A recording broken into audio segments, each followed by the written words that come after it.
We're in the Netherlands for the third round of the 2013 FIA GT Series at the picturesque Zandvoort circuit on the coast. Before we get racing underway here though, let's have a little look back at what happened last time out in Zolder. At the race start, Peter Cox managed to get around the outside of Stefan Ortelli going into turn one. Sebastian Loeb had a little bit of a collision with Jan Seyfarth, sending those two sliding towards the back of the field, and unfortunately Lucas Ordóñez couldn't avoid the Mercedes, and the RJN Nissan picked up suspension damage. Sebastian Loeb managed to limp back to the pits in his McLaren, but the race was over for Ordóñez and the RJN Nissan squad. They were out of the race.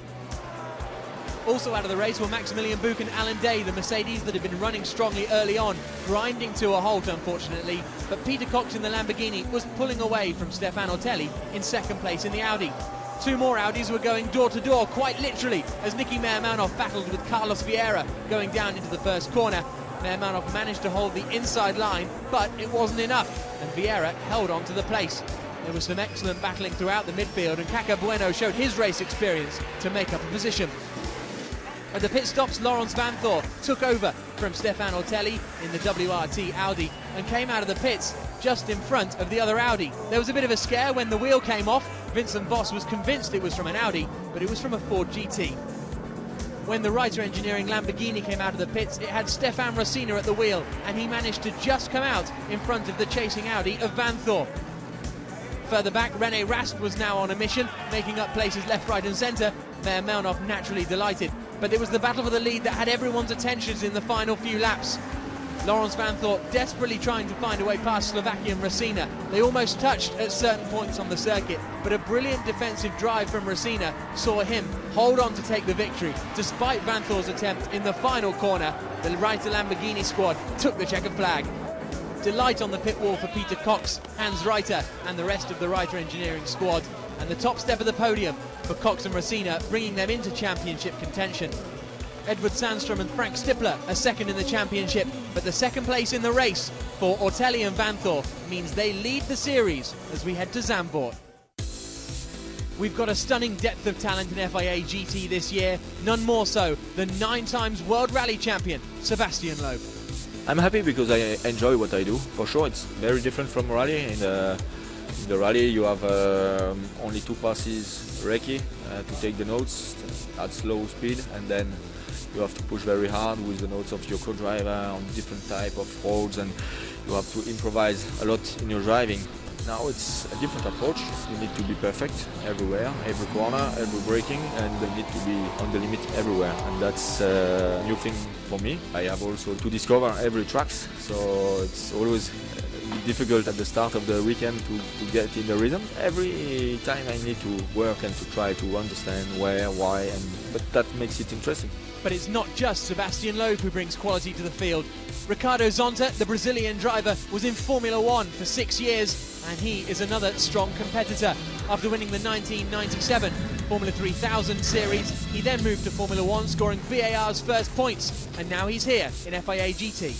I won in Brazil the Formula 3 South America in 95. Then I came to Europe in 97, won the Formula 3000 championship.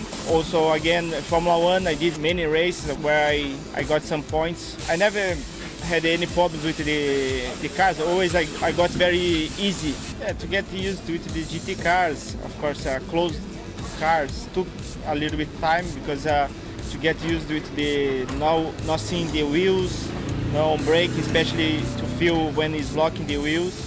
So it took a little bit time, but what I can say, in 98 I was world champion from GT, and that was something very good and different for me, and I got used very quick. The BMW Team Brazil squad has another strong driver in the shape of 5 times Brazilian stock car champion Caca Bueno. Caca, racing in GT cars in Europe for the first time, is finding it a bit of a challenge. He's more used to the V8 stock cars used in Brazil, but the Brazilian star is adapting to life in Europe. The Brazilian stock cars, big engine, heavy car, no technology, 32 cars the same tires, same engines, same gearbox. And here now it's more, have a traction control, better aerodynamics, you go a little bit quicker in the turns, all the things happens faster, it's harder. When I raced in Brazil, I raced in one circuit I raced, I don't know, 100 times before. Against another drivers, I know a lot, the drivers. Here I come to one circuit, never raced before. Only 2 hours practice, direct to qualifying. Against another drivers, I know only by television. This more difficult because that. Over at WRT Audi is Stefan Ortelli, winner of the 1998 Le Mans 24-hour race. He also finished second in the year 2000 and in 2002 became the Porsche Super Cup champion before last year with WRT Audi winning the 2012 Blancpain Endurance Series. It's not only souvenir, it's part of the reason why I'm here, you know. I think you really built your career with Le Mans, especially when you have the chance to join the strongest works team as I did with Porsche, Audi or Aston Martin, and for sure the 98 win was really, really important. But for me, also the couple of years after, when we did second with the Audi R8, it was probably the best car I never really drove in my life. It was really, really the optimum sports car I drove. I think 2002 was a really good year because I won the Super Cup, and at the same time I was world champion in FIA GT, which I did again the following year in 2003 with Mark Lieb. We won the NGT World Championship. So Super Cup was also a very good school, I would say, to learn how to adapt a car from another. Back to that period, I really loved it for sure. And up against all these superstars in the RJ and Nissan is Lucas Ordóñez, the 2008 Nissan GT Academy winner. As the first winner of the PlayStation to Real Driver campaign, Ordóñez has been impressive in GT racing and is this year alongside experienced campaigner Alex Buncombe in the Nissan.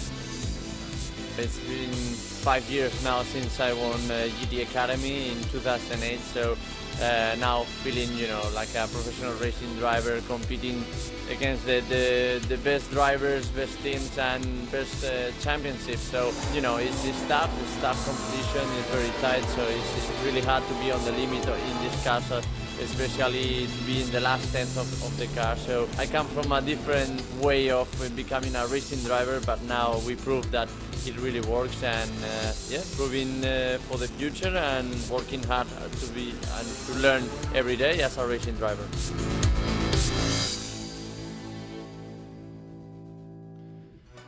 So here we are at Zandvoort for the qualifying race of the Netherlands round here in the FIA GT Series. My name is Jack Nichols. Alongside me here in the commentary box is John Watson, and we've got the 1 hour qualifying race that will decide the grid for tomorrow's 1 hour main race. The track, well, it's a beautiful day. It's 22 degrees on the track, it's 23.3 degrees in the air, although it feels a little warmer than that, I must say, when you're running around. And John, the Netherlands circuit here, it's a fantastic place to race and a fantastic place to spectate from as well.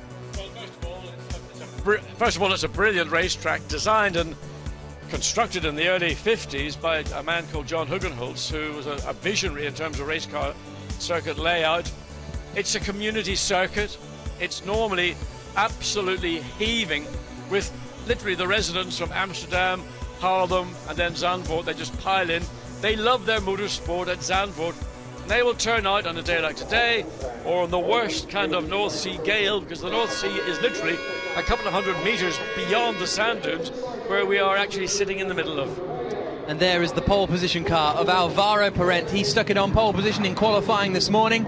He and his teammate Sebastian Loeb will be racing that machine. Alongside them on the front row of the grid is Andreas Simonsen, and he and Sergei Afanasiev will be in the HTP Motorsport Mercedes SLS. You can see the number 2 car there, and there is Andreas at the wheel. The second row sees the Belgian Audi Club Team WRT of Laurens Vanthoor alongside Alan Day. 2 strong performances from Mercedes. They've looked strong all weekend, haven't they? Yes, again, the layout of this 4.3 kilometre circuit, approximately 12 corners. It depends how many you count the S's to be, and some of the double corners around the back of the circuit.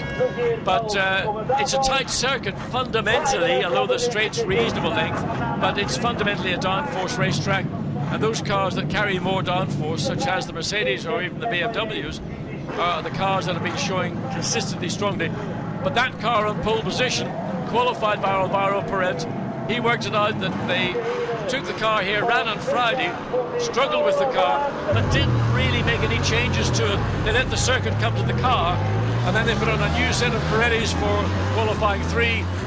Alvaro did a slow out lap, nailed it for the qualifying lap, and got that pole position.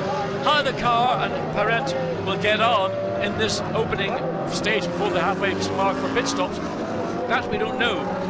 Maybe not the consistency that we might see from either the Mercedes or possibly from the Audis on the second row of the grid with Ortelli and Laurens van Paul. Let's have a closer look at this grid then. Alvaro Parent starting his Sebastian Loeb Racing McLaren on pole. It's the HDP of Simonsen alongside. Then we've got the Belgian Audi Club of Laurens van Thor alongside Alan Day, the Israeli driver, starting the second Mercedes. Then we've got René Rast in 5th position. Fabio and Edie, best qualifying session for the AF Corsa squad. They start in 6th place. 7th position, Alain Coder with a strong performance in the Brazilian racing team BMW with Frank Stippler alongside him. 9th place is Dominic Baumann. They were a little disappointed with qualifying, but they managed to start in 9th place nevertheless. Alex Buncombe qualifying in 11th in the first of the JRN Nissans alongside Carlos Vieira. 13th place for Sergio Jimenez. He and Zonta disappointed with that, and in contrast, the pole position sister car is down in 14th place in the hand of Andy Zuber and Mike Parisi. Wolfgang Reip and Jan Seyfarth are in 15th and 16th places. 17th is the Dutch driver Melroy Heemskerk, starting the Team India BMW, and then another, well, an entirely Dutch team, in fact, Hausman and Brahms in that V8 Racing Corvette, starting at the back of the field alongside Peter Charouz and Jan Stovicek in the Gentleman Trophy class. But it was a shame for Maximilian Brahms and Duncan Hausman, because they really were hoping for a little bit of a stronger result, but they ended up with a tyre problem in the early stages of qualifying, which meant they were forced out of the session. And as ever, it will be a rolling start, so the cars are heading around now on their warm-up lap. You need to get the tyres up to temperature, of course, but it's also going to be interesting because, as you said, the McLarens just used the peak of the tyre performance perfectly, and that suggests that you only really get one great lap out of these tyres at the moment. I would say that in qualifying with a fresh head of rubber, first flying lap is going to be your best timed lap, and someone like Alvaro Parent from a single-seater background knows that, and he made it work effectively for him. That's why they took that pole position. They did struggle, as I mentioned, on Friday, and the sister car of Mike Parisi and Andreas Zuber, they actually made a number of changes to try to adapt to the circuit, which is probably, with hindsight, the wrong thing to have done. So the cars make their way around the final corner here before the start of the qualifying race here at Zandvoort. Pole position for Alvaro Parent. He qualified that car, and he starts the car on pole. There's his teammate Sebastian Loeb, 9 times World Rally champion, watching on. They won the qualifying race at Nogaro. The very first race of the season was a victory for the McLaren squad. They've yet to come anywhere near to victory again. Is that about to change this afternoon? The cars make their way out onto the grid then. When the red lights go out, the race will be underway. Wait for all the cars to get in line on the straight, then the race director will turn them off. Away we go, and it's a poor start for Parent. Look at the Audi coming through on the inside. Laurens van Thor could be into the lead of the race by the time we get down to Tarzan. There's just enough room for him if he can squeeze through. There's going to be contact. They go 3 abreast into Tarzan. They somehow make it stick, and Van Thor leads. Phenomenal stuff. Alvaro Parent's been shuffled way down the field. Is that him off onto the grass? What a disaster for them. Great start from Alain Coder, but the Sebastian Loeb Racing McLaren appears to have a puncture, I think, and Sebastian Loeb himself is furious. Well, like you can see, Alvaro Parent got muscled out on the one side by Laurens van Thor, and the other side by Andrea Simonsen, and he became simply just too much room. Contact, and then he got shuffled out to the outside of the corner. Contact, looks like a tyre left, front tyre deflation, and what disappointment for pole sitter man. But what a great and opportunistic start from Laurens van Thor, and the Audi took the lead forcefully on the inside. He had the ground and he wasn't going to give it up. He might even have gone over the grass at one point. We'll wait and see. But there is Laurens van Thor then. He raced here in 2009 in the Formula 3 Masters, the famous F3 race that they hold here. Valtteri Bottas won the race, but this afternoon it's all about Laurens van Thor, who's made a stunning getaway. So let's see, and there's the Corvette's made up a couple of places, but it looks like it's got a bit of front bodywork damage. Oh, big slide. I think that might have been René Rast coming down into the S's, having a bit of a moment, perhaps contact with someone behind him. Oh, they're out of the race. Alvaro Parent and Sebastian Loeb are out of the race, and Sebastian, well, you're not going to get through to Alvaro at the moment. No, I mean, clearly there was damage to the car. We thought it might have been a left front. obviously something more serious, because Alvaro Paredes pulled that car off the racetrack around the back of the circuit. But across the line for the first time, Laurens van Thor, 1.5 second lead advantage of Simonsen in the Mercedes. So it's actually René Rast who is in third position, so it must have been the 13 Audi of Frank Stippler that was having a wobbly moment. So that's the battle at the moment for second and third place, because Van Thor is disappearing on off the road and Andreas Simonsen is coming under all sorts of pressure from the Audi behind. Here's a look at the replay, John, and 3 abreast into Tarzan. They made it work, but there was a casualty. Yeah, but of course once they get to the pit lane on the left-hand side, it all begins to squeeze up.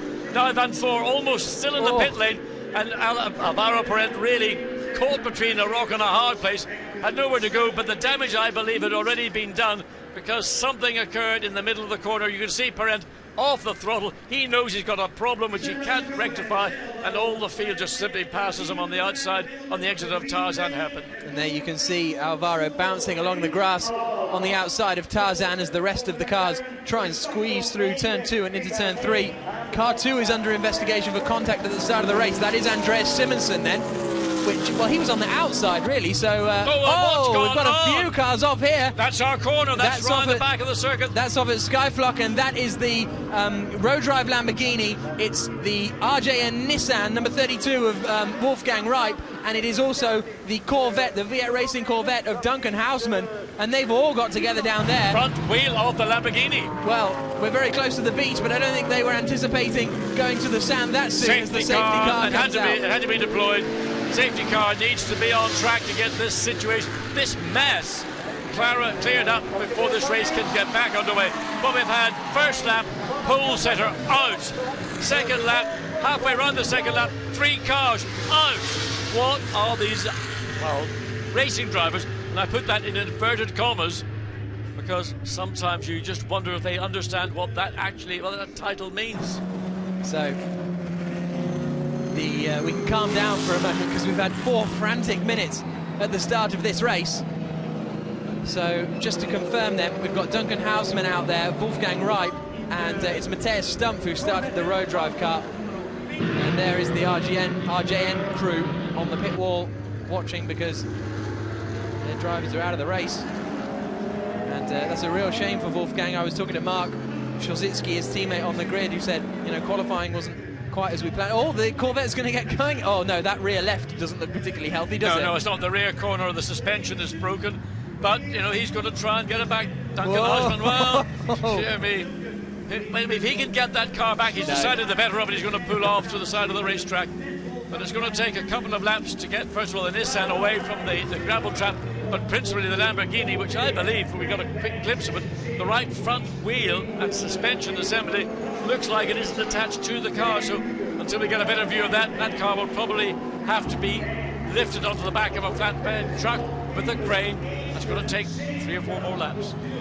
So, safety car deployed here at Zandvoort. The safety car only just made it out in front of Laurens van Thor, and in all that, well, we're going to have a look at the replay at the start, but René Rast is up into second place. That's worth pointing out. He got past Andreas Simonsen. Now, Simonsen in the red and white Mercedes on the far right of this shot, he's under investigation for contact at the start of the race. Now, do you think he should have given these guys more room? What he did, he came down and had contact with Paredes before they were fully in the corner, and that in a sense is what set this whole process of the Paredes McLaren being knocked out of the race. So I think they're looking at that initial contact at the point where Simonsen sort of drove down, and Paredes had nowhere to go, so it's a question of, are you going to cause an accident, or are you going to give ground and maybe lose some of the benefits of being in the front row of the grid? And he chose to drive down. But whatever the contact between the McLaren and the Mercedes, it may have been a puncture, it may have been a suspension component, it could have been a steering arm or something of that nature, and that's the reason why Alvaro Paredes is unable to get this car back to the pits. Absolutely so. A real shame for Alvaro. There's Wolfgang Reip's car being pulled away, and a real shame for the tall Belgian driver. And there is the road drive Lamborghini being pulled out of the gravel. I imagine that's come out here. Now maybe there wasn't a front wheel off it. The glimpse that we got, it looked like it may have been, but maybe just as the angle, and it looks like it can drive back to the pits. It looks fine. There's nothing wrong with that car at all. It was just the angle of the camera shot, so all it's going to do is shred gravel. drive on the racing line, old boy. Don't mind the rest of your competitors. Look at the gravel. He's, is the guy an idiot? So there he comes down into the Masters box, and then back around the circuit. Shredding gravel and whatever else you can think of right on the racing line. Some people are born silly. I can't make any further comment on this one. The marshal's doing a great job of sweeping away all the dust put out there by Matthias Stumpf, and I presume that will be. Well, actually, no, he may well be allowed to continue in this race, because we saw an example, didn't we, in Nogaro, where one of the Audis ended up in the gravel. They were pulled out by the marshals and allowed to continue. So, but it will undoubtedly have to come into the pit lane. If it doesn't, then I'm not going to say any more, because it will just get a bit unnecessary. So we've seen the safety car still out on track. We haven't even had 8 minutes of this race. We've had on the 4th lap, of which 2 have been under the safety car, and 2 have been effectively racing laps. In fact, 1.5 racing laps, but 2 by the time safety car was deployed to remove those 3 cars from the gravel and from the inside. The Corvette clearly having the worst of the damage with that left rear corner. You can see the rear wheel. There's the Lamborghini finally into the pits, and the driver undoubtedly will look up and say, "Why? What did I do wrong? What's wrong? I don't know what I've done wrong." So in they come to check the car over. Matthias Stumpf at the wheel, and they're saying no, time to oh no, they're saying yes. That shows you how good my Portuguese is. As Matthias Stumpf heads back out into the race. All the gravel's out of the underside of the car, because it's all on the line as they come up into Master Corner and then down into turn 7. So there was all sorts of bodywork off there, so that will be why that's what probably looked like a wheel, I imagine, as the Duncan Housman. Such a shame for the Corvette team, because it's great to have them here, their home race, but problems in qualifying and now a retirement on the first lap of this race, and that looks like quite major rear suspension damage, really. Well, there's certainly rear suspension, that we know the left rear corner is pointing in the wrong direction. Substantial amount of bodywork damage around the rear valance and bodywork, and then a bit at the front as well. So when you get a car coming for the first time during the series, a Corvette are always welcome. They always add something to the glamour of European GT racing with an American thoroughbred like the Corvette. So to see it out of the race so early is disappointing. So the cars make their way along the start-finish straight past our commentary box. The race leader is Laurens Vanthoor. Somewhere in the initiation of the safety car, René Rast got past Andreas Simonsen and up into 2nd place. So it's a WRT 1-2. Simonson's in 3rd place and is also leading the Pro-Am category. Alain Coder is in 4th place in the Team Brazil BMW, which is their certainly best position they've held in a race so far this season. 5th place is Alan Day, who, after starting in 4th on the grid, will be a little bit disappointed. I think he must have got a bit mugged at the start. 6th position, Frank Stippler.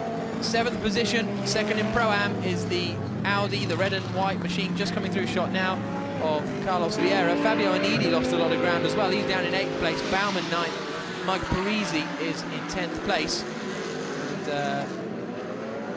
And so the big losers really from that first lap were Alan Day and Fabio Anidi, really, as the safety car continues. Hopefully it should be coming in this lap.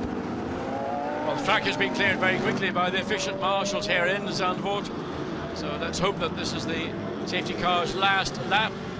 49 minutes of the race remaining. The lights are still on the safety car. They probably won't be switched off until we get further around the lap, and then once they're off, everybody has to wait in line until they come across the safety car line before the start-finish, after which point they can then start re-racing. It all looks clear around there, doesn't it? But it's where that Corvette has been towed to at the moment, because they were in the process of removing it. It might have to wind its way all the way around through to the infield. Oh, there it is. They've left it there. So surely then we're clear, and we can go again. So we've seen Wolfgang Reip out of the race, which is a real shame. Emily's found his teammate, Mark Jositsky. Mark, do you know what happened? No, I don't know exactly what happened. It's some contact. You can see it, 3 cars on the gravel in turn 7. So yeah, unfortunately, I think we finished qualifying race today early. We will try tomorrow. Why not? Thank you. Time for the beach, Mark. And there you can see Duncan Houseman sitting by the side of the track. He needs to move away from the Armco because the safety car will be in this lap and racing will be back underway. So it's all about Van Thor and Rast at the top of the field. Now, Van Thor is in a great position because, well, I don't know. We've seen WRT let their Audis race in the past. Van Thor leads the championship. Rast is 4th in the championship. Van Thor's really backing up the pack now, and in a minute he'll bolt and everyone will have to try and follow him. There he goes. Andreas Simonsen was asleep and he's going to be under pressure from Alain Coder. Carlos Vieira was even more asleep as the race gets back underway. Laurens Van Thor leading the way for WRT Audi as we continue racing here at Zandvoort in the FIA GT Series qualifying race. Is there going to be a move for 3rd? Coder looks out, but the BMW struggles a little bit in a straight line. Frank Stippler is challenging behind, but the red and white Mercedes is Andreas Simonsen.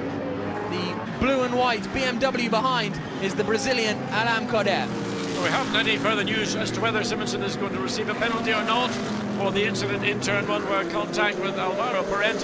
In the meantime, he is racing in 3rd place, and I'm sure he'll be disappointed that he let that second place go so easily to René Rast in the 2nd place Audi.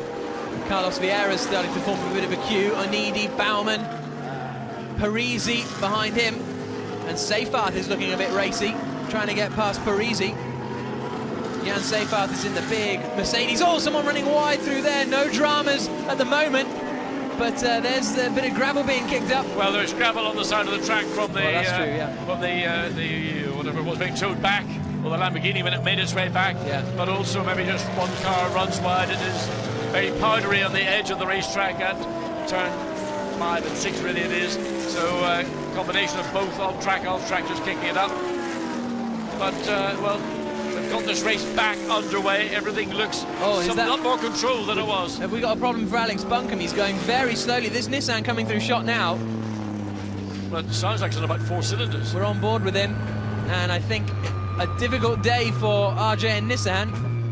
It's got a little bit more difficult. There is the battle then, and that is has everyone. That's the Phoenix Audi in there behind Jan Seyfarth. So Seyfarth is all over the back then of the Lamborghini in front of it. Here comes the challenge from Frank Stippler trying to get past Alan Day going down into Tarzan. This is the battle over 5th place. And of course, typical here in Zandvoort, car under threat will always go to the right-hand side of the racetrack to defend the entry into Tarzan, and there's not an awful lot you can do. Other than if you're at least side by side on the entry, you might think about going around the outside, but the car on the inside can always control the situation by running up the racetrack, forcing you really to give up your position. They come towards the fast right-hander at turn 5, Skyflock. Then into the Masters box corner. There is all sorts of dust, you're right. It's just from where the Lamborghini came back onto the circuit. Duncan Houseman's car there sitting by the side of the track. And now what can Frank Stippler do? He wants to try and well, there's Alex Buncombe. Stippler trying to get 5th place, and they're looking at the rear right. So maybe a puncture or so. It didn't look like the car was necessarily handling poorly, did it? It sounded like it was poorly. To me, it sounded like it was losing a couple of cylinders, but there is the issue. Well, yeah. The right rear has, probably as a consequence, with all the gravel and stone chips that were dragged on when the Lamborghini came back to the pits. And that's one of the downsides of inconsiderate driving from a car that has been off track, that it drives back online. And Alex Buncombe, unfortunately, appears to have been a victim of that. Laurens Van Thor leads across the line with still 44 minutes to go. And he is only 0.4 of a second clear of René Rast behind him. Rast took 0.3 of a second out of Van Thor's advantage on that last lap. Still, Frank Stippler's unable to get past Alan Day in this battle over 5th position. And they're all not really queuing up too badly behind Alain Coder. Yeah, but remember, look at watching this battle for the lead. René Rast on the last lap set fastest first sector time to close down. Really isn't going to get an awful lot closer to Laurens Van Thor in the lead Audi unless he can actually make a realistic move, make it stick, not just sort of stick it up the inside and hope that Van Thor is going to give ground. So on some parts of the track, René Rast does look to be marginally quicker than the race leader, Laurens van Voor. Andreas Simonsen still holding that third place, now fairly comfortable. He's got 1 point, well, he's just at the fastest first sector actually. He's just done a 44.7, so very good. Yeah, the reason is that Laurens van Voor's pace is actually marginally slower than that of René Rast in second place, and that's actually having the knock-on effect of allowing the third place Andreas Simonsen to close up to this battle between the two WRT Audis. Alain Coder still running in fourth place. There's Pierre Dieudonné watching on in the pit lane as his two men go head-to-head. Wise old owl, Pierre Dieudonné. He will be fully aware of what's going on. He'll be watching the lap times. If he feels that the Mercedes is actually making a run to the lead Audis, you know, there may be one of those slightly disguised messages, such as, Laura, René is quicker than you. You know what I mean? Across the line they come. The gap was 0.4. It is now up to half a second, but it's as near as makes no difference, really. Only a couple of hundredths of a second, and it's a drive-through penalty for Andreas Simonsen. We'll look at that in a minute, because here's Onidi and Baumann battling, coming into Tarzan. Baumann thinks, I'll have a go around the outside. That's going to be an optimistic one, and he can't quite pull it off, but that's the battle over 8th position. Baumann has got past Mike Parisi then, so that Lamborghini in the hands of Dominic Baumann is driving very nicely indeed. And again, looks to be the quicker of the two cars directly ahead, and the move he tried to make around the outside of Tarzan. And again, he's got better drive off the Hugenholtz hairpin bend to try and put himself in position, but through these series of Robert Schlottemacher curves, there's no room to do it, and that's allowing Mike Parisi now to try and look at a comeback to try and displace the Lamborghini, which just got ahead of the McLaren on a couple of 3 corners before. So Andreas Simonsen then, the third place man, is going to have a drive-through penalty because of that collision at turn 1, which there was plenty of space for him to go further wide. Oh, Jan Seyfarth going onto the grass, going down into the hairpin at turn 7. Keeps it all together though. But that's a real shame for Simonsen, because it's not only going to drop him out of an overall podium position, but it'll also drop him out of the Pro-Am class lead, which will promote Carlos Vieira into the Pro-Am class lead. And in fact, that rather neatly means that Audi, Ferrari, Lamborghini battle we were just watching will be the overall Pro-Am class lead battle. But this is the overall race lead battle, and in Pro Cup, championship leaders leading the way at the moment. And there is Andreas Simonsen. Will he come in this lap, or will he try and stay out for as many laps as possible? Probably the latter. Okay, we're just getting information that actually the Corvette of Duncan Huisman is also under investigation for the incident that we saw those 3 cars off. So he may well be perceived to have been the perpetrator of that little 3-car exercise. Yep, race control have got CCTV all around the circuit, so they'll have no doubt been able to find it somewhere in the archives as the race leaders come around Hugenholtz and then head back out through this fantastic fast section of circuit. Best part of the circuit, in my opinion, when you're watching from down there, is just phenomenal. The speed of these cars is taking. It is so quick through there, even in these GT cars. It's just about flat out until they get to the crest before they dip down into turn 5. And you know, it is one of those wonderful racetracks with such great history. And I mean, why we don't have corners today as they designed back in the early 50s, I don't know. And I mean, certainly before they introduced the shortened version of the circuit that we're now racing on, there were further corners around the back through the sand dunes, which were real white knuckle rides. I mean, you were holding on as it tippy-toed around on the limit of adhesion with a sandy surface to boot. So first and second places make their way out the back of the paddock and then towards the final corner. It's a complete role reversal for Laurens van Voor, because the last race in Zolder, in the main race, he was chasing down Stefan Rosina. As we see Edvard Samstrom getting ready to take over from Frank Stippler. That's the car down in 6th place. Into the pits comes Andreas Simonsen to serve his drive-through penalty. And yes, so Van Voor was attacking last time out in Zolder. Here, he's the man having to defend. Simonsen comes through. And as a consequence of the drive-through, that gives the 2 lead Audis a 4-second break before getting out, and the BMW comes up in 3rd place. But in the meantime, Frank Stippler suddenly has gone fastest in that 2nd sector. He's been rather bogged. It's not Stippler, in fact. It was Simonsen, actually, wasn't it? Yes. So Simonsen on his in lap. And beg your pardon, had to put that fastest second sector. So again, the two Audis basically maintaining station, but the pace of the Mercedes in that section was good. This promotes Alain Coder up into third place, and this is now the battle over the final podium position. Alain Coder in the, well, we're back with the leaders now as we fly down into the right-hander, and differing lines being taken. René Rast trying to take the wider lines into the corners. Pretty similar through there. I mean, it's pretty clear to me that René Rast has got more pace with his Audi, whatever the setup is, than Laurens van Voor, who's leading. Van Voor saying probably, well, I don't need to go any quicker, I'm in the lead, and my co-partner, teammate, whomever, can't overtake me.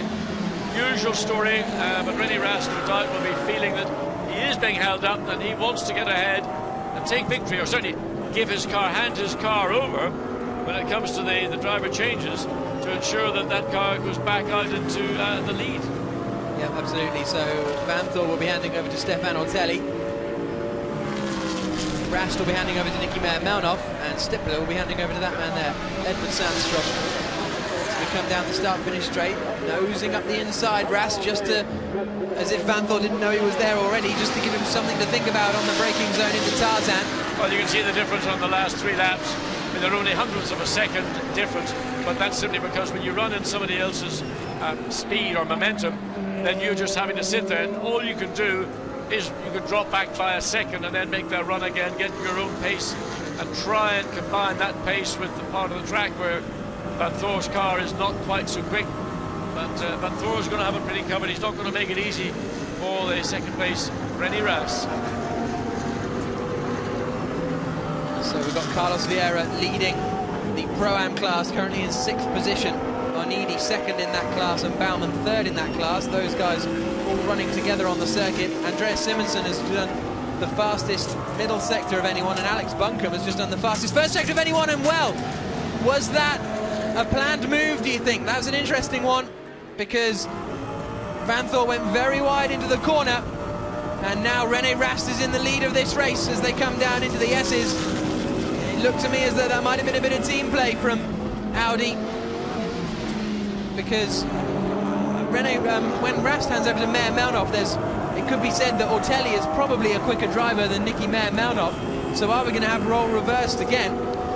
It'll be interesting to see. Yes, it was. I mean, that was clearly... and off goes the Ferrari. Fabio Onidi off down to the S's, and he's beached in the gravel, unfortunately. He's going to need a push. So he was battling with Dominic Baumann and Carlos Vieira.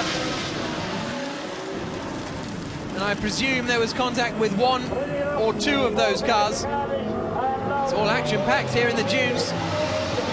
Alain Coder still running in 3rd place then. It's difficult to tell from the timing screens who the contact with was, because Vieira is still in the lead of Pro-Am with Baumann behind. And Mike Parisi now is up into 8th place, Jan Sebath 9th, and Sergio Jimenez up into 10th. But look at that, René Rast is starting to pull away now, isn't he? Well, I mean, in fairness, we did pick that up early in the race. The pace of René Rast was being inhibited ultimately by the pace of Laurens van Voor. And now that the overtake has been executed, albeit probably with the benefit of a bit of assistance from the pit lane, René Rast has opened up almost a second of a gap, and it's probably going to extend very shortly. So there is Edward Sandstrom. Andreas Simonsen again goes purple in sector 1. He's out there proving a point, really, and he's almost on the back of this pack. So Simonsen could be one to watch as he fights his way through the field. The pit window is open. I imagine René Rast will stay out for as long as possible. And well, there's the yellow flags as Onidi gets out of his Ferrari down at the S's. A real shame for AF Corsa, because they were performing very, very strongly indeed. For the first time this season, really. I mean, they've been fine in Nagaro and in Zolder, but not really up towards the front of the Pro-Am guys. Across the line then, the gap is 1.2 seconds now. Into the pits comes the Mercedes and the Audi. So Alan Day and Frank Stippler coming in. This is going to be a straight battle in the pits now. Interestingly, in 3rd place, Alain Coder is, I would say, marginally, no, maybe just look at the last lap times he did. The gap between first and third is just under 4 seconds when it had been over 4 seconds a couple of laps before. But the pace of the two Audis in the 141s, the high 141s, nobody else is at that pace. They're all running in the middle to high 142s. Yeah, absolutely. Alain Coder was the quickest man on the track that last time around, so BMWs may well have some pace. Now, when we came into the pits, the Mercedes was ahead of the Audi. Is that going to be the case here? Out goes the WRT. No, comfortably. The WRT has taken that position away. Normally, HDP are pretty quick in the pit stops, so that'll be a disappointment as Alan Day hands over to Maximilian Buch. Buch now out on circuit, so that is ultimately a move for 4th position. We've also got the Pro-Am battle going on here. Carlos Vieira, oh, watch out, those two. That was all right. But Carlos Vieira has lost the lead of Pro-Am to the Lamborghini in front of Dominic Baumann, who's now handed over to his teammate Harry Prochik. So that Cesar Campanico-driven Audi R8 is now 2nd, I believe, in Pro-Am. We'll have to wait till the pit stop window closes to figure it all out, but there we go. There's our race leader, René Rast. Vanthor in 2nd, Coder in 3rd, as you say, John, lapping quicker, certainly on that last lap, than the two Audis in front. Yes, and that's just going to keep keep Audi aware that while they've got a comfortable grip of this 1 hour race, they should not, under any circumstances, ignore what's going on with BMW in 3rd place, because that car, lap upon lap, well, on the last lap, in fact, René Rast upped the pace again at 141.9, and Coder was at 42.4, and Laurens Vanthor was within a tenth of a second of that. So the two Audis are in control, but nevertheless, good run from the BMW, from the Brazilian boys in 3rd place. Mike Parisi's just done the fastest lap of anyone on that last lap. Not the fastest lap of anyone, but he was the quickest man on circuit last lap, which is impressive for the Sebastian Loeb Racing McLaren team. Up into 4th place is Parisi, but he's yet to make his pit stop. Maximilian Buch has done a purple middle sector on his outlap. He'll have fresh tyres on board, of course, but nevertheless, an impressive time. As we see Alain Coder in the car he shares with Caca Bueno in 3rd place. The gap is now down to 2.8 seconds between Vanthor and Coder, as René Rast continues to extend his lead up at the front. Oh, here's the replay then. Baumann on the outside gives the Ferrari plenty of room, and then coming into this left-hander, oh. Well, you know, it's a question of not really being far enough up when the Ferrari was making the cut back from going right to turning left, and that's one of those situations which was avoidable. But you know, when you're in that car in that situation, you say, well, I was alongside. I know I was alongside, but in reality, that wasn't the case. Pit stop window open. René Rast stays out. Maximilian Buch does a purple sector 2, 3 and 1, but into the pits comes Laurens Vanthor then. They're going to try and get the undercut with the fresh tyres, and Stefano Telli at the wheel. Also in comes Alain Coder to hand over to Caca Bueno. Now this will be a nice pit lane fight. We haven't really, because BMW haven't been running up at the front, we haven't really seen their pit stop prowess so far this season. So well, you know, it's actually lovely warm weather today. Exactly, and we're just by the like beach. Brazil. And I think, you know, when the weather's warm and the sun's out, I think it really does help the Brazilians. We could be at the Copacabana now. I can't even say it, but there's Stefano Telli taking over from Laurens Vanthor. And in the meantime, Maximilian Buch, fastest first sector time, fastest second sector time, down in 9th place. He is just 5 seconds behind Sandstrom in the. Away goes the Audi. Easy, way clear. Way clear. In fact, when it's all nets out, the difference in the gap between the third, what were 2nd and 3rd place, probably going to be around about the same time, maybe a second, maybe at worst, behind. So good job by Team BMW Brazil. So Maximilian Buch does a 1 minute 40.4 on that last lap, one of the quickest laps we've seen in the race so far. So let's not discount that Mercedes, although they did have a slow pit stop, didn't they? But there is our leader, René Rast. How long will he stay out for? I imagine he may come in this lap or the next. Next lap, I would say. He will stay out until the last moment. And therefore, when he hands over to Nicky Manhoff, he will give him the short stint. And what he is going to try and do is use the clear air that he's got to build as much as he possibly can to ensure that the gap at the point he peels off for the pit lane and hands over to Mayor Manhoff, that makes his life easier. but he's doing 42.3s, whereas Vanthoor will probably be in the 40s. So that's the kind of balance that WRT have got to manage here. Or it'll be Ortelli, won't it? Yeah, it'll be Ortelli when he gets in the car. Well, that again, that's down to the team. They've got to measure the time on track against the time against a car that has just gone back out with fresh rubber. Alex Buncombe has handed over to Adonyeth. Wait for the transponder to be switched. It should be. They're saying wait. They're saying stop. Whoa! Almost. Yeah. That's the difference between doing it on the GT Academy. If you have an incident in the pit lane, it doesn't damage the car, but unsafe releases are a major issue with every team to make sure that they do what they need to do correctly. Oh, so, Ferrari. So, what's happened there? Is it? Well, it's at 90 degrees to the track. Whether that's driver-induced or whether there was another bit of contact. We saw the contact a few laps earlier with the Lamborghini, but that time looks to me as if maybe just rode the curb with the right rear and the thing snapped around.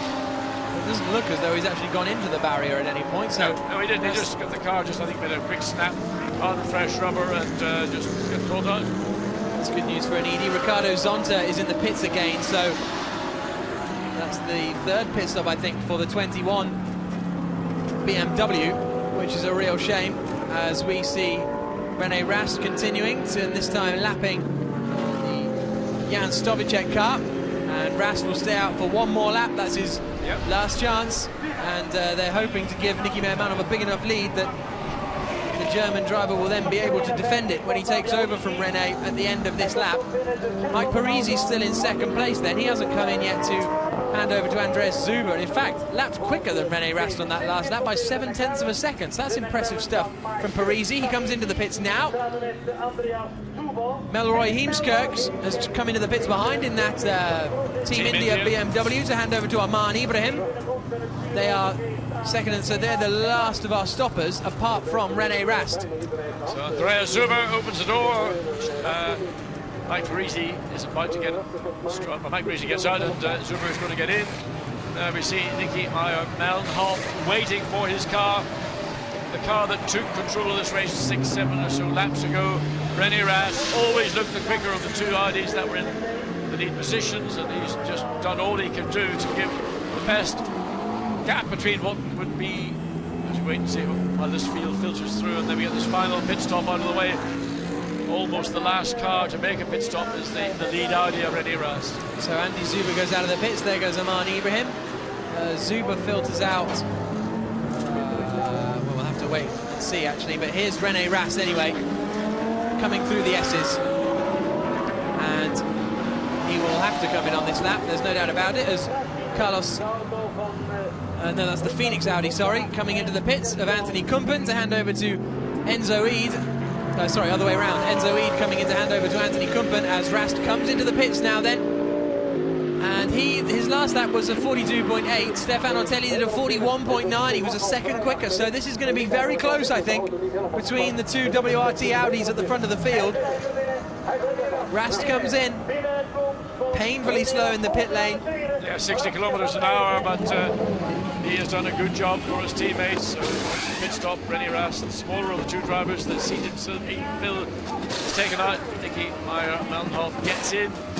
Driver assists with the belts being fitted, but there is that car that could potentially take the lead. Stefan Ortelli behind the wheel.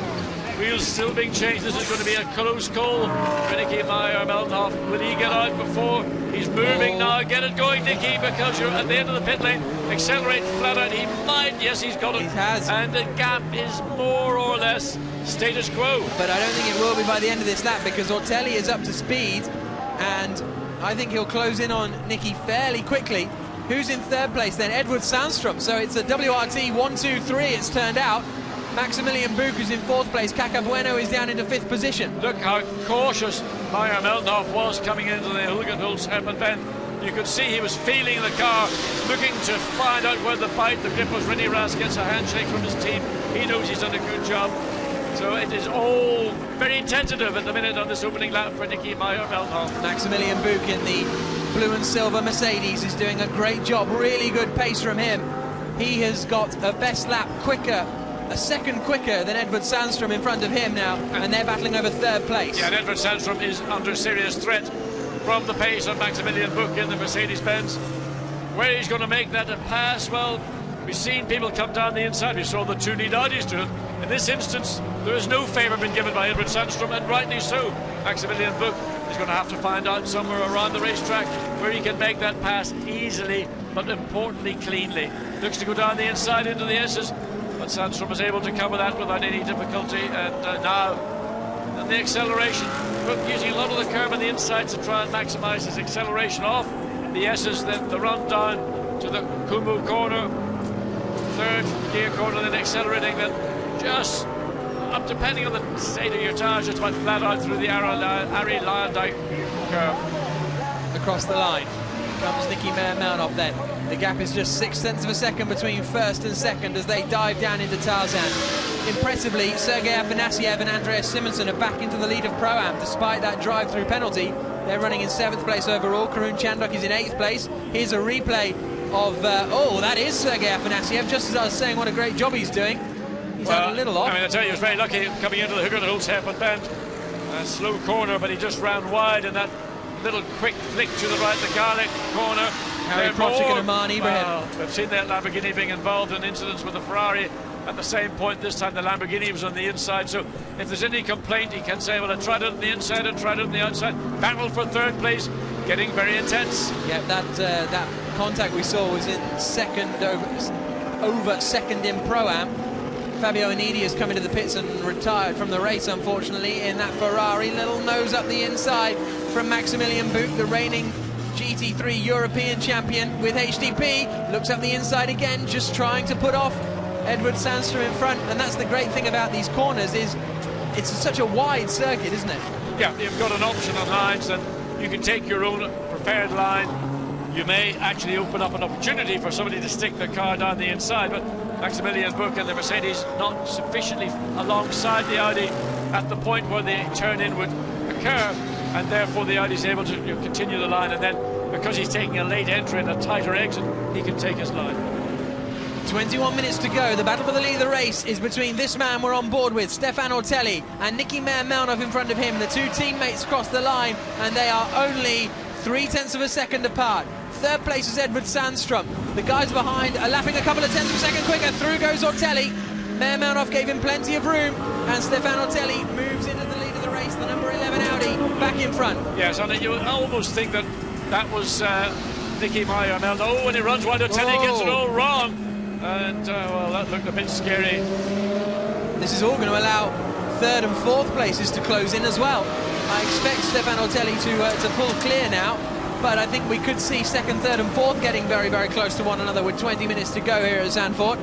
Just wonder if when Ortelli got past Meyer-Melnhof, he may have gone slightly offline, picked up a little bit of the residue around the racetrack, and that's why when he got down to the hairpin, or up the corner before the hairpin, he just ran wide, and of course as a consequence he's got even more dust and dirt onto that tyre, so he's having to be very cautious. The field is now a two-car race, now it's turned into a four-car race. Absolutely. This Great time, stuff watch here. Mercedes, he's done it. Yeah, good move from Maximilian Buch. He moves up into the third position now and starts to hunt down Nicky Meyer-Melnhof in front of him. Great stuff from Maximilian Buch. Pulled off a cracker of a move at Paul Ricard 1 week ago in the Blancpain Endurance Series. It was like Hakkinen on Schumacher with Zonta in the middle at Spa in '99. It was very similar to that kind of manoeuvre, and he's pulled off another clever move now because he signposted the move on the last lap, but Edward Sandstrom didn't see it coming, and Buch's up into third, and he'll be right on the back of Meyer-Melnhof. I think what Sandstrom has been doing, he was looking forward to the Ortelli's or Meyer-Melnhof's car, thinking about where am I going to try and make my move. Maybe he slightly forgot about the pace of the Mercedes out of turn 7, the acceleration short and straight up into turn 8. This time he was in the position to take the third place away from Edward Sandstrom, and well, that's motor racing, and that's the skill of recognising when you can and when you cannot overtake. Here is Andreas Zuber in 6th place with the HDP car of Sergei Afanasiev all over the back of him. These two are in different classes. Zuber in Pro, Afanasiev in Pro-Am. And it is actually Afanasiev who is the Am in that pairing.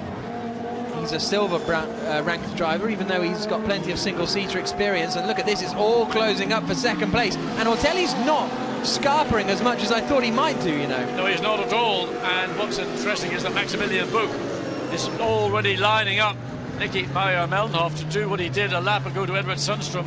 Not able to do it this time, but that's going to be the turn 8 is the part of the racetrack that the Mercedes looks like it's got a slight advantage over the Audi. Now the Audi may well have to start altering its line to persuade he looks to go down the inside into the S's again, not sufficiently far up to make that move stick. So wisely gets out of it, thinks about it again, accelerates hard out of the S's, down to the Kumo corner. Nothing really to do here, all about the exit of this corner and now the Ari Lyondike curve. And this is where you can begin to pick up speed and maybe think about, well, am I close enough to the Audi on this main straight down into the Tarzan hairpin? At this moment, no. So 5 or 6 tenths of a second separating each of the cars in this queue, and Ortelli was no quicker than Meyer-Melnhof on that last lap. Well, technically he was 0.003 of a second quicker, but as near as makes no difference. So if Buch can get past Meyer-Melnhof, he should have the pace to close down an Ortelli. But we've got 17.5 minutes to go here, and Meyer-Melnhof is a feisty character. Alan Day, the man who started that #1 car, but Meyer-Melnhof, yeah, feisty character, feisty in the car, feisty out of the car, as they come up to the very quick right-hander at Skyflock, then down into the Masters box. It's pretty close. Is this going to be the moment? Because this is the corner coming up here, turn 8, wide line in, try and get as good a run out as possible. Will Meyer-Melnhof cover the inside? He doesn't, but I don't think Buch is quite close enough still. No, he's not. He's not able to just get that little bit of additional momentum off turn 7 in the run-up to turn 8 to put the Mercedes on the inside, as we saw him do a few laps ago with Edward Sundstrom. But nonetheless, again, watching, he looked to come out from behind the Audi on the run down into the S's, but realised not enough position to make it stick. Again, has to fall back. Try not to run too close behind the Audi because you lose your own momentum. He wants to rebuild that momentum now out of the Kuho corner. Everybody here running pretty much at the same pace. So from the point that they come onto the straight, nobody's gaining and nobody's really losing. Maybe the Mercedes fractionally closer to the back of the Audi of Meyer-Melnhof looks, just threatens, not really attempting to, but just distracting the Audi driver to try and make him think about what's going on behind rather than focusing on what he needs to do ahead. Just under 16 minutes remaining, and we've got 2 seconds covering the top 4 here in the qualifying race for the 3rd round of the FIA GT Series here in the Netherlands. Up they go, out of the Hugenholtz hairpin, through the Slotmacher S's that take the cars away from the main pit complex here, then up into this very fast right-hander. Nothing really doing just yet for Max Buch, but he's getting closer and closer. Looks up the inside going into this right-hander. Oh, that's compromised him. Here comes Stippler. No, not quite close to Sandstrom, I should say. But he had that little nose up the inside into Masters box, and that's compromised him. He was very quick out of turn 5 and got the run, had a thought about going inside into Master corner, but it's a difficult corner because you don't see the apex. You've got to go for it before you see it. And by doing so, by making that move down the inside, he did compromise himself momentarily, allowed Edward Sandstrom the thought that, well, is he going to get it wrong? Am I going to get a chance to regain my 3rd place? But again, look a little bit closer to this. It was slid in the mid part of the corner. So maybe Maximilian Buch is just pushing the Mercedes and the Pirelli tyres that little bit too hard, and the mistakes beginning to creep in again. Ran very wide on the exit, coming out of Kumo corner. And maybe we're seeing the best of the Mercedes, and what we've got now is what we're going to see for the remaining 14 minutes. Yep, across the line they come. And Stefan Ortelli extends his gap at the front up to 1.2 seconds, because Meyer-Melnhof and Buch, with their battling, have just started to slow down a little bit. 42.5s for them, whereas Ortelli did a 42.1. Down into Hugenholtz. And let's see, it's through that Skyflock corner that the Mercedes is quick, so let's watch him this time around. Hopefully if he is quick through, he won't get distracted and try and have a kind of half-hearted look in Masters corner. Here we come then, through the right-hander. Now he just needs to keep his calm, Maximilian Buch, and he's not as close this time as he was previously. Well, he sort of showed his hand a little bit by doing that a lap ago, and consequently he's had to reassess what he can do. The place he's going to get it done, I think, is going to be into turn 8, but not on this particular occasion. And I just wonder whether, with the charge up through the field, as I mentioned one lap ago, is this the best we're going to see of the Mercedes? And for Nicky Meyer-Melnhof, he's sort of beginning to be able to maybe breathe a little bit more easily as the pace of the Mercedes is beginning to taper off. And first of all, it lets the lead car of Stefano Telli open up that gap just over a second from the second place out in the teammate Nicky Meyer-Melnhof. And the Mercedes pretty much status quo. Out onto the start-finish straight to complete the 25th lap, and on that last lap, Meyer-Melnhof and Buch were quicker than Stefano Telli. I really expected Stefan to have a bit more pace than this. There's only a second now between first and second places. Edward Sandstrom's dropping back now in the 13 Audi. He's a second behind the second and third place battle, but it's all kind of coming back a little bit. Yeah, I mean, the Mercedes running slightly wider in the Hogenholz hairpin than we've seen on previous occasions. Gets it all back together, then this run through the Stuttermacher curves up the hill, looking, it's a blind approach as you come into turn 5, and then the car swoops down, picks up the apex, runs the curve the whole way around. Great corner, my favourite corner on this revised Zandvoort circuit. Again, watching to see Maximilian Buch takes a different approach this time. Looks to go down the inside into turn 7. Haven't seen him attempt that before, but wasn't again anywhere in position to make it stick. So it just indicates he's thinking about it as he's driving the lap. Try and maybe catch second place Audi unexpectedly in a corner where I've not yet shown any interest in making an overtake. Maximilian Buch driving very nicely indeed at the moment. He's unable to make the move stick just yet, but it's impressive nevertheless. The young 20-year-old from Rheinbeck in Germany, he's got very little race car experience. He started in 2010, did 2 years in Formula Masters in Germany, and then his first GT season was last year when he won the GT3 championship. Here's a look at 6th and 7th places. Andreas Zuber battling with Sergei Afanasiev, and that number 2 Mercedes is leading the Pro-Am class at the moment. So they're doing a good job, and they're trying to do an even better job by getting past Andy Zuber. Well, obviously they feel they can run quicker, the headlights are flashing. I'm sure Andy Zuber is unimpressed by that. And they are running in 2 different categories. So there's no real urgency for the Mercedes to get ahead, other than just simply they're both racing drivers and they want to finish ahead of each other. Through the Hugenholz hairpin they come, and up in the battle for second, we're into the section of the circuit where Buch is strong, and he looks relatively close this time around. Sends it in nice and deep. Just needs to get that acceleration, which isn't quite coming for him. Out of turn 7, this left-hander, the actual name for this left-hander at turn 8 is Dutch for corner with no name. I won't disgrace the Dutch language and try and say it as they come down into the S's. Well, I leave that one to the lead commentator to try and get his tongue around, but battle for third place. And now we're seeing Maximilian Buch, I should say, flashing the lights to try and put pressure again onto Nicky Meyer-Melnhof in the second place Audi.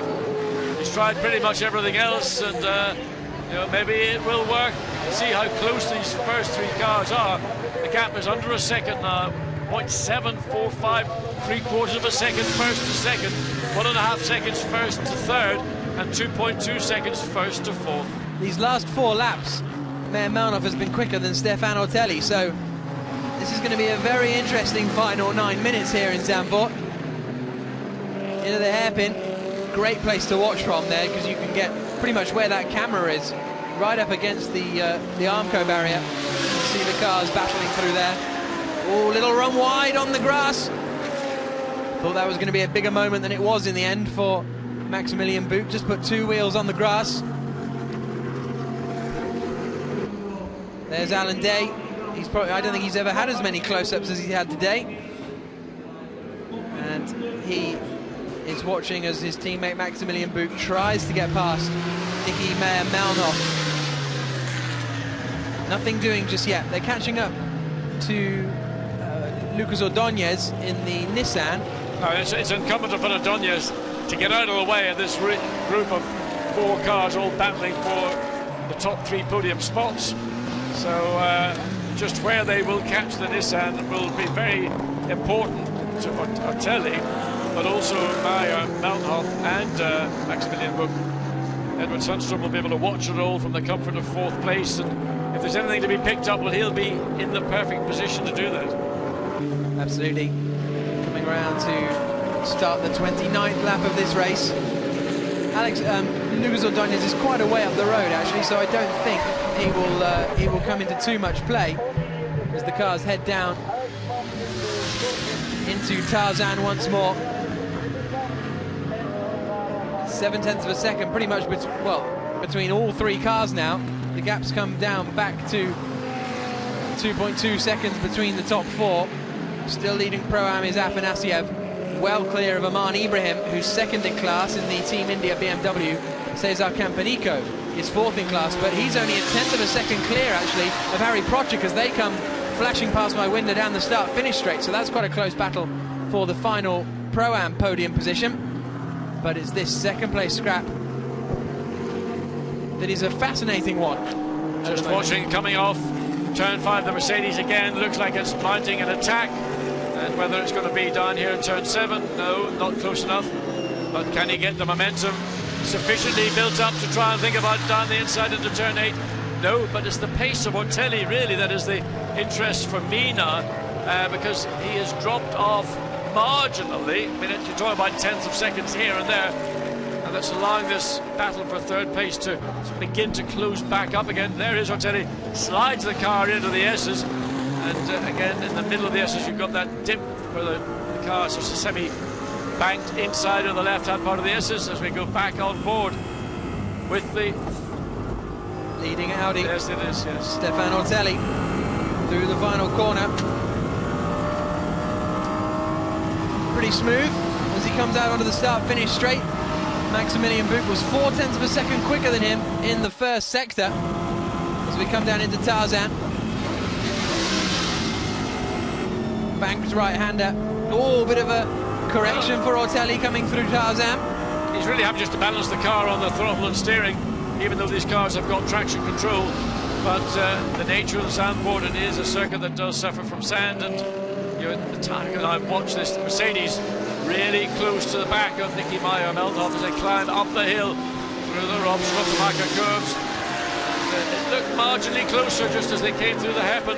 Again, the Mercedes closes up to the back of the Audi. Kelly, wrong place to dive down the inside.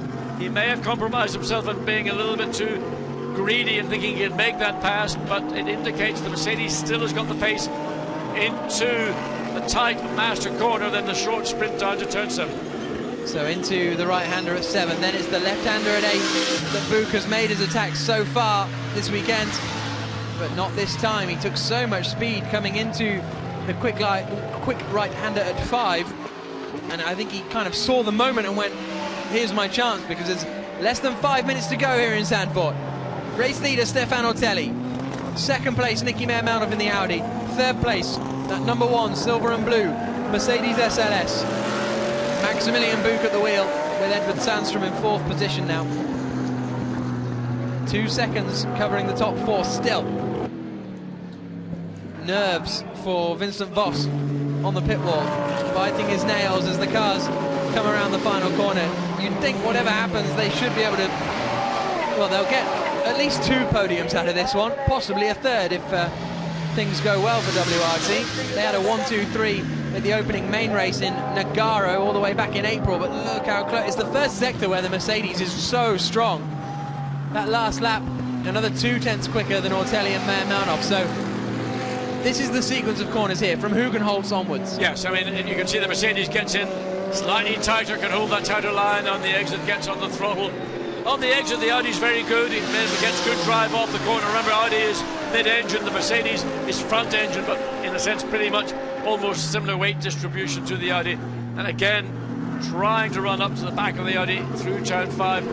Tries to get the drive off the corner, but again, to make the pass into Master's corner is a big ask, but in good position. Yeah. He's not going to go down the inside into turn 7, is he? Oh, he's gone for it, done Maximilian Buch. Brilliant manoeuvre, and Buch moves up into second place. Well, what a fantastic move that was. And now here comes Edvard Sandström to go past Nicky Mayanov. Mayanov will try and hold on, and he just about has. But what a brilliant move from Max Buch.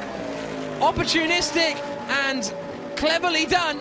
And now the two WRT Audis go side by side, down into the chicane, trying to get past Edvard Sandström, trying to get past Nicky Mayanov, but unable to do so. I don't think, well, it'll be interesting. Will the Mercedes have enough time to close in on Ortelli? He's got to close in 0.8 of a second or so, and those are the nerves on the pit wall. Great move from Max Buch across the line. The gap was 0.8 of a second. It's now 1.3 because of that overtaking manoeuvre, so Ortelli should have this one wrapped up. Here's a look at the replay then. He was very, very close here, and Buch just forced his way past, didn't he? Way behind, but on the brakes he thought, I'm going for it. All credit to Nicky Mayanov, saw him coming, left him room. Mayanov then nearly got overtaken by Sandström, but he managed to hold on to that position. Great stuff from Maximilian Buch, and he's up into second place, which will give him some points, but will also give him second on the grid for tomorrow's main race, which is where most of the points come from. René Rast, that man there, led the car. Look how close Buch is. This will be the penultimate lap of the race, and Maximilian Buch is right with Stefan Ortelli.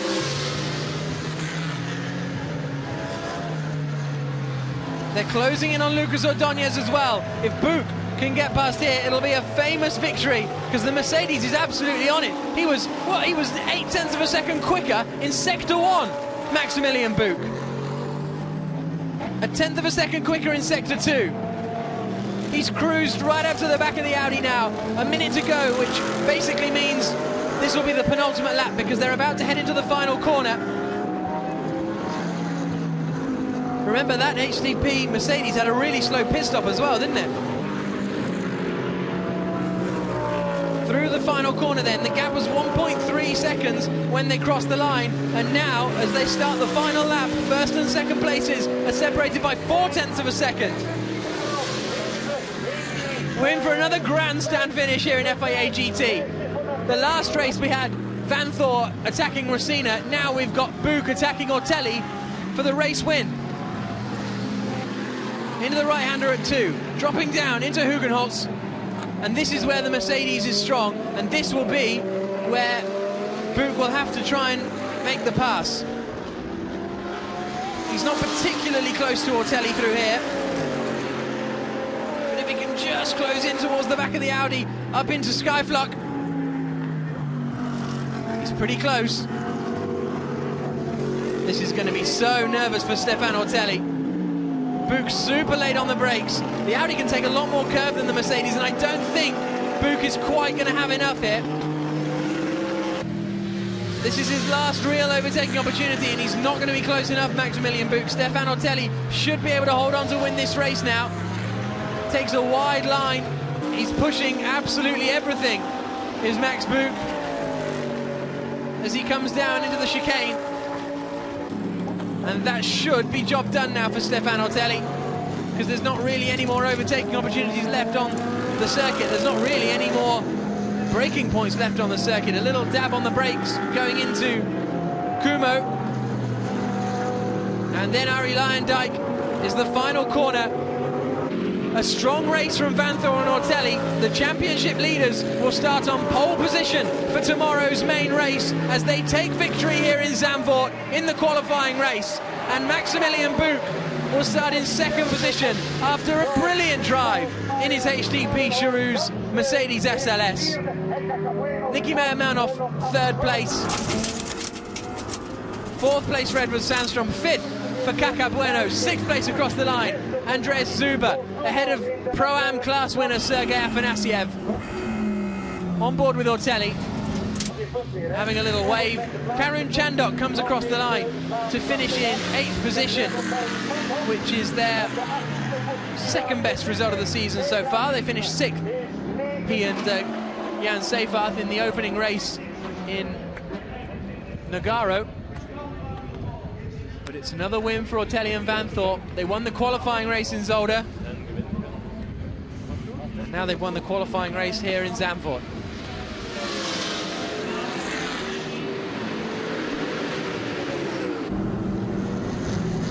That'll be tough stuff for Stefan Ortelli. I was expecting him to have a little more pace than Nicky Meyer-Melnoff, and not really anticipating him being in that position, but it's not how it transpired.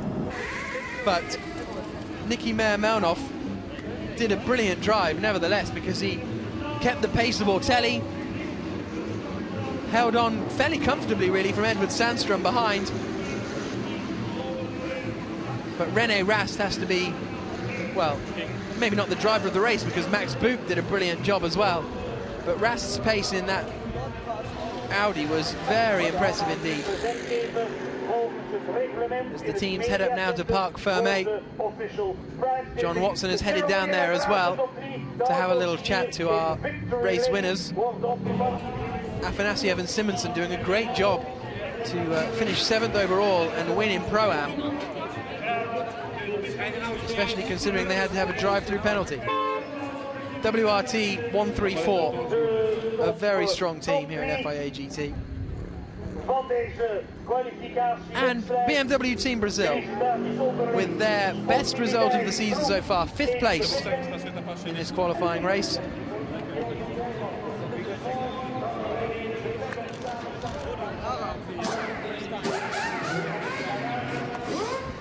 So that'll move Rast and Meyer-Melnoff up into, I think, 2nd place in the championship, potentially. Ortelli and Van Thorp will still be top, and and well, René Rast here.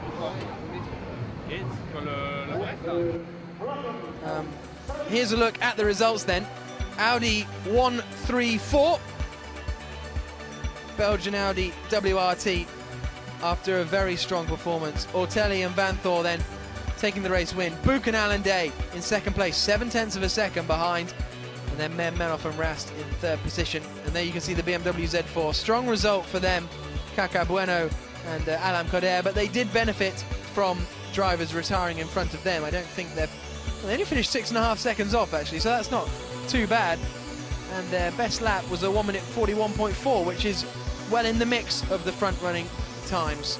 Mike Parisi and Andreas Zuber saved a little bit of prestige for the Sebastian Loeb Racing team after Alvaro Parent was forced out of the race on the opening lap. 13th place, Lucas Ordóñez and Alex Bunker.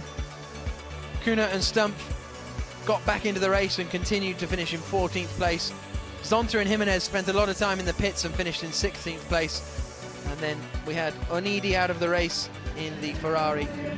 Huisman, Wright and Parent all out of the race as well. So there is the winning car, Stefan Ortelli climbing out.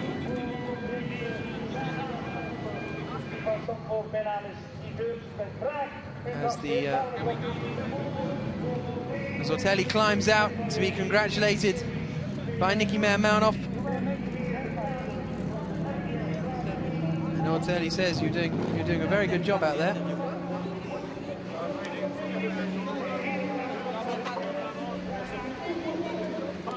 It'll be interesting to hear from Max Buch, because if he could have pulled that move off a few laps previously, it could have been very, very close to taking the race victory. He was close as it was anyway, and I think WRT are going to be in for a royal battle tomorrow. So we can now hear from Stefan Ortelli. There they are, and just off camera is John Watson. Stefan Ortelli, Laurens Van Thorp, congratulations. Yeah, thanks. It's tough out there. I think he did most of the job. He did an amazing start. We can be proud, and I have to look carefully what he did yesterday, today, to do it again tomorrow, because it's a very dream start. I'm very sorry for Sebastian Loeb and Alvaro. I mean, they didn't deserve to have this DNF right from the first corner. So I'm sure they will come back tomorrow, and we will have to fight tomorrow. Difficult race. Bravo, Lawrence. Bravo, WRT. Bravo. Well done. Lawrence, tell us, at the start it was 3 cars into 1 and normally not going to go, but you were in the inside and held the line and got the lead. I think I had a good reaction on the line and I could come through. I got some help from my teammate behind with some bump drafting. And yeah, there was only a little hole in the first corner, but I was there and I wanted to go for it. And after that, we have to work a bit this evening because the car was very, very difficult to drive. Really problems to just keep it on the track already. So had a not so good car and we won, so I think we can be very, very happy. Well done, congratulations. Van Thor and Ortelli then taking the victory and holding the lead of the championship.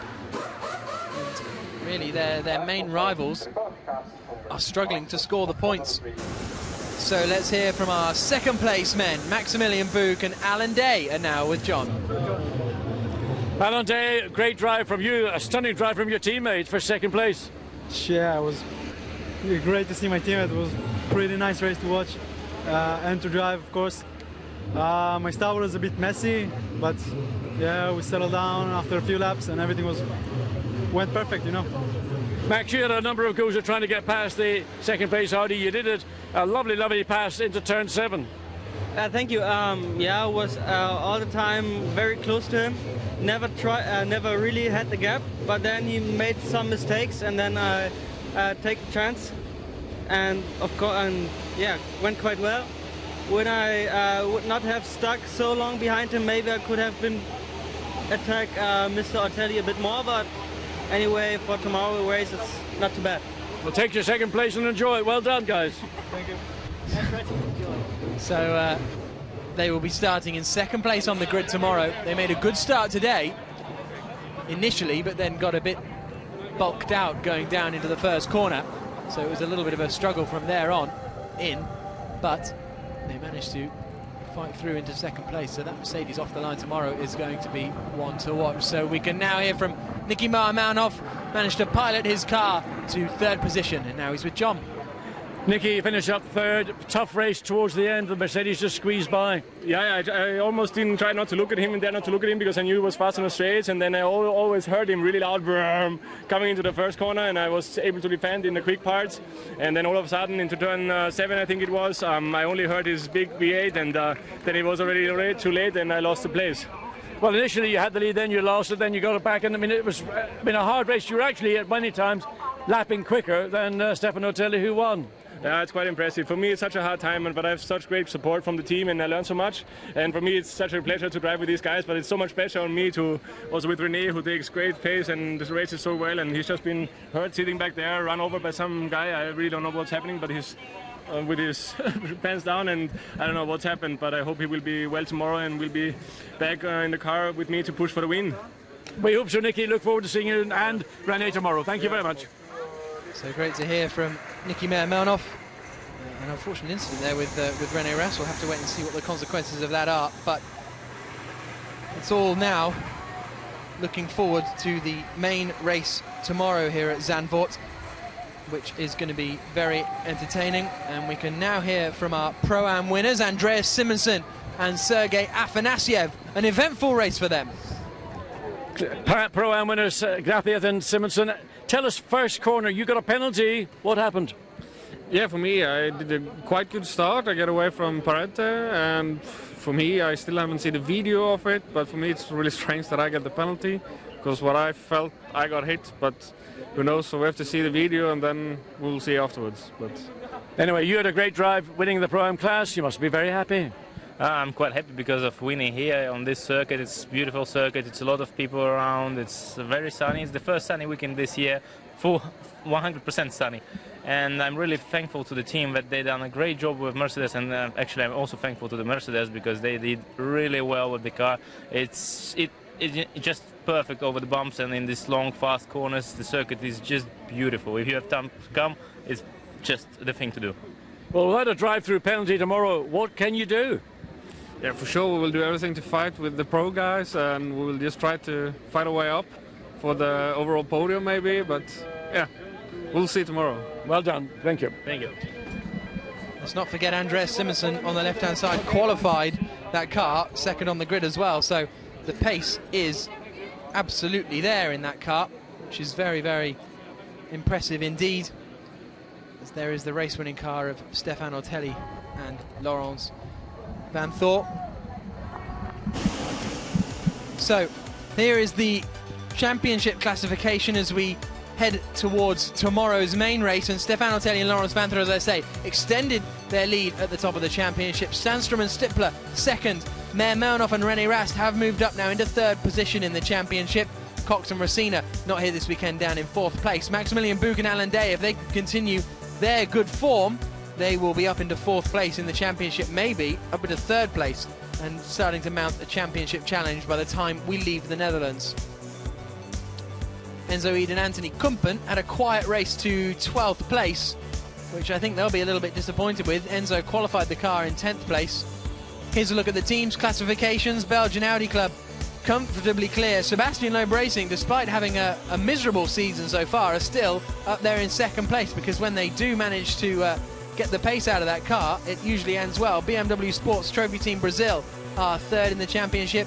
HTP, amazingly, despite their pace, only fourth in the standings.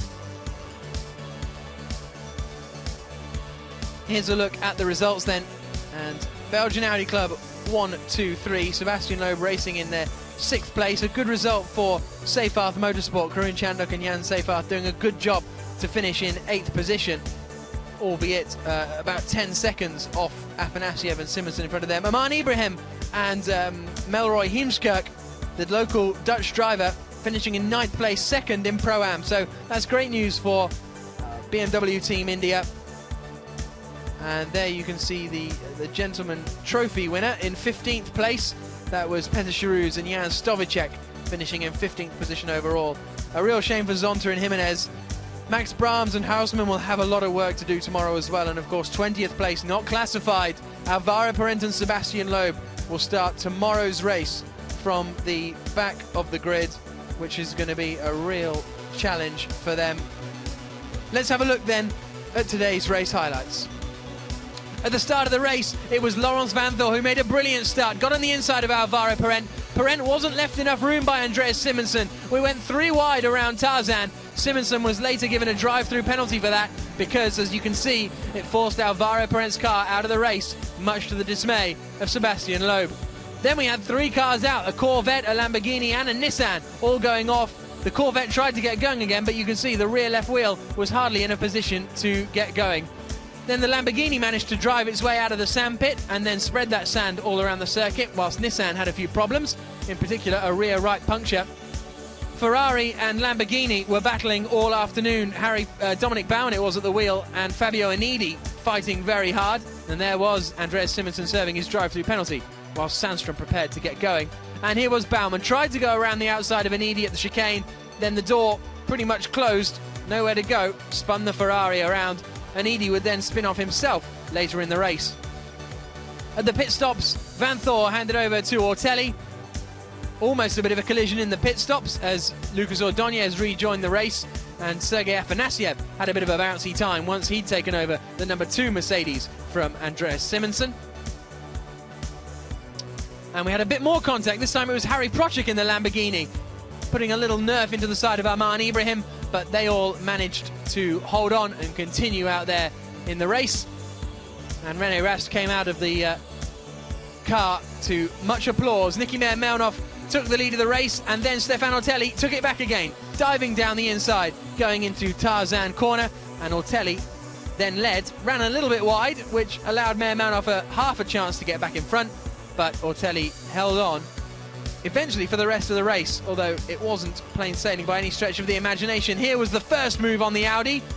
Maximilian Buch getting past Edward Sandstrom, going into the left-hander. He then nearly had a big moment running out onto the grass. but then he did manage to get through up the inside, past Nicky Mailmanov and up into second place, but Stefano Telli was too far up the road and he took the victory. Thanks for joining us. Make sure you join us tomorrow for the main race, 11:30 local time here in the Netherlands. From myself, Jack Nichols, John Watson and everyone here, we'll see you tomorrow.